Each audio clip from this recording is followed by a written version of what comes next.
Hello Huskies. Today's objective is to find factor pairs of numbers.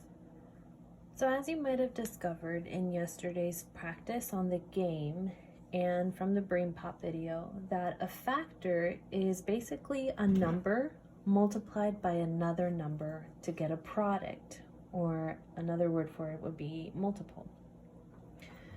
So a factor is just a number, the two numbers that we use to get to the answer. All of you already find factors for numbers on a daily basis. You just don't realize that you're doing. In order to make finding factors of a number simpler, I recommend that you find factors in what I call factor pairs, because you need two numbers multiplied together to equal this number here. So think about factor pairs. So I usually start with number 1. Every single multiple, every single number has a factor pair of 1. That's because 1 times itself will always give you the same answer. And literally just go down the list starting from 1. Okay, now let's think 2. I know that 2 times 6 can give me 12. 3 times 4 gives me 12. Okay, 4, so 1, 2, 3, 4. 4 would be 4 times 3, so I'm not going to write that down. 5. I know that any number that's multiplied by a 5 either ends in 0 or 5, so that's not going to work. 6 is already here, so I'm not going to rewrite it again. 7, there's no 7 times any other number does not give me 12. 8 times another number does not work. 9 doesn't work either. 10 doesn't work either. 11 doesn't work either. 12 works? Yes, 12 times 1. And that's as high as I can go because I can't use another factor higher than 12 to give me the answer of 12.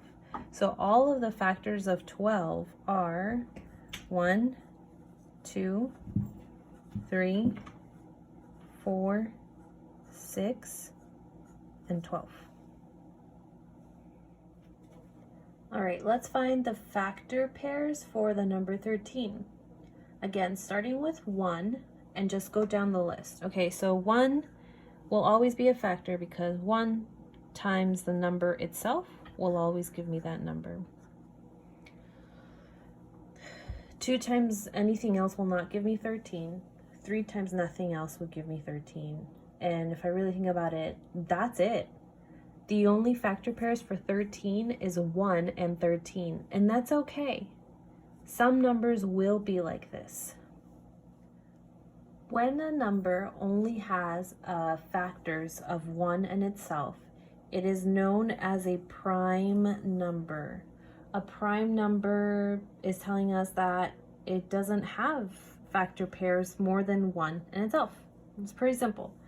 Other examples of prime numbers are 2, 1 times 2, nothing else equals 2, 3, 5, 7, 11, 13, 17, 19, and the list goes on and on. If you notice, there is a pattern here, except for number 2, but there is a pattern here, these numbers. All of these numbers are odd numbers. And that is because if it was an even number, then 2 will always be a factor pair. So prime numbers are odd numbers, and again, prime numbers are the numbers that only have the number 1 and itself as a factor. Let's look at another example. Let's find the factor pairs for 20. So again, my tip is to think about it in pairs, like the two numbers that would equal this multiple here. And always start with 1 because every number will definitely have 1 as a factor, 1 times itself. So 1 times 20 is 20. 1, 2. 2 times 10 is 20. 3. There's nothing for 3, but for 4, we have 4 times 5, which is 20. 5 times 4 is 20, but I'm not going to rewrite that because I don't want to repeat the numbers. 6 times nothing works for 20. 7, 8, 9 don't work. 10 works, here it is. And that pretty much sums up all the factor pairs for 20. 20 is known as a composite number. A composite number is a number that has more than one factor pair.